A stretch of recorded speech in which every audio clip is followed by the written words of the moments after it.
بسم اللہ الرحمن الرحیم۔ السلام علیکم پیارے بچوں، سبق نمبر 4 برکاتی صاحب پیرس میں کے کلپ نمبر 2 میں ہم نے مشق کا جز نمبر 1 تا 4 کیا۔ اب کلپ نمبر 3 میں ہم مشق کا جز نمبر 5 تا 7 کرتے ہیں۔ جز نمبر 5 ذیل میں کچھ الفاظ اور ان کے متضاد دیے گئے ہیں۔ آپ ایک ہی جملے میں لفظ اور اس کا متضاد استعمال کیجیے۔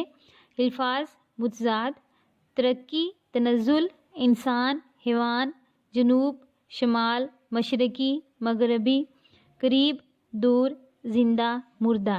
پیارے بچوں، ان الفاظ کے جملے آپ نے خود بنانے ہیں۔ آپ کی آسانی کے لیے میں ایک جملہ بتا دیتی ہوں۔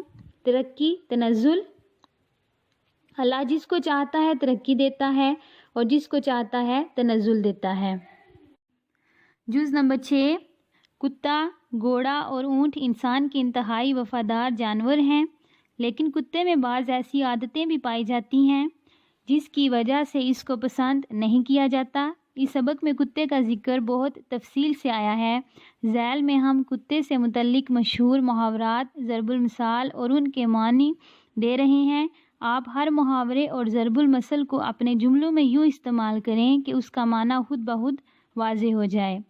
کتے سے متعلق محاورات: کتے کا بیجا کھانا برا بولنے یا لگاتار بولنے والے کے لیے استعمال ہوتا ہے۔ کتے کو گھی نہیں پچتا۔ گھٹیا انسان سے اچھائی کرو تو وہ برائی سے جواب دیتا ہے۔ کتے کی دم جس پر اچھی تربیت کا اثر نہ ہو۔ کتے کی موت مرنا، انتہائی برے حال میں مرنا۔ کتہانا لڑائی جھگڑے کا گھر۔ کتو جیسی کرنا، بہت بے عزتی کرنا۔ کتے سے متعلق ضرب المثال: دھوبی کا کتا، نہ گھر کا نہ گھاٹ کا، نکما اور بیکار انسان جس کا کوئی ٹھکانہ نہ ہو۔ کتے، تیرا منہ نہیں تیرے سائیں کا منہ ہے۔ کسی کمینے کا قصور کسی شریف آدمی کی خاطر معاف کرتے وقت بولتے ہیں۔ کتے کا بیری: ہر طرح کی مخلوق کے دشمن اسی طرح کی مخلوق میں ہی ہوتے ہیں۔ کتے کی دم کو 12 برس نلکی میں رکھا پھر دیکھا تو ٹیڑھی کی ٹیڑھی۔ برے انسان پر تربیت کا اثر نہیں ہوتا۔ کتا دیکھے گا نہ بھونکے گا، نہ لالچی کو مال کی خبر ہوگی نہ نقصان پہنچائے گا۔ اندھا کتا ہوا کو بھونکے۔ جاہل اور بے خبر لوگ ہر کسی سے جھگڑتے ہیں۔ کتے کے بھونکنے سے ہاتھی نہیں ڈرتا۔ گھٹیا لوگوں کی دھمکی کی اچھے لوگ پرواہ نہیں کرتے۔ کتے کے پاؤں جا اور بلی کے پاؤں آ، جلدی جا اور جلدی آ۔ کتا بھی دم ہلا کر بیٹھتا ہے۔ انسانوں کو جانوروں کی صفائی کی عادت سے سبق سیکھنا چاہیے۔ پیارے بچوں، آپ نے ان محاورات اور ضرب المثال کے جملے خود بنانے ہیں۔ آپ کی آسانی کے لیے میں ایک جملہ بتا دیتی ہوں۔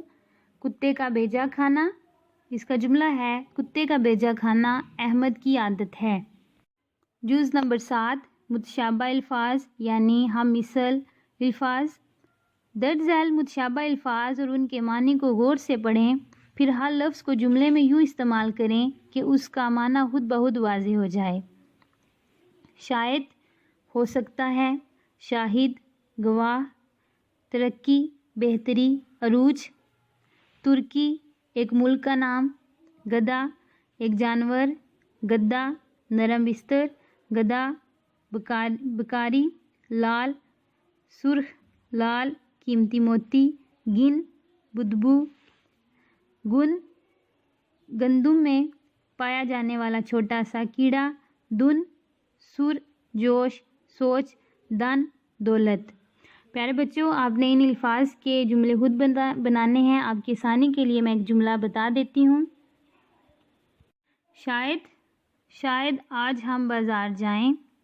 نمبر 2 شاہد، اس کا جملہ ہے: تاریخ شاہد ہے کہ جو محنت کرتا ہے وہی کامیاب ہوتا ہے۔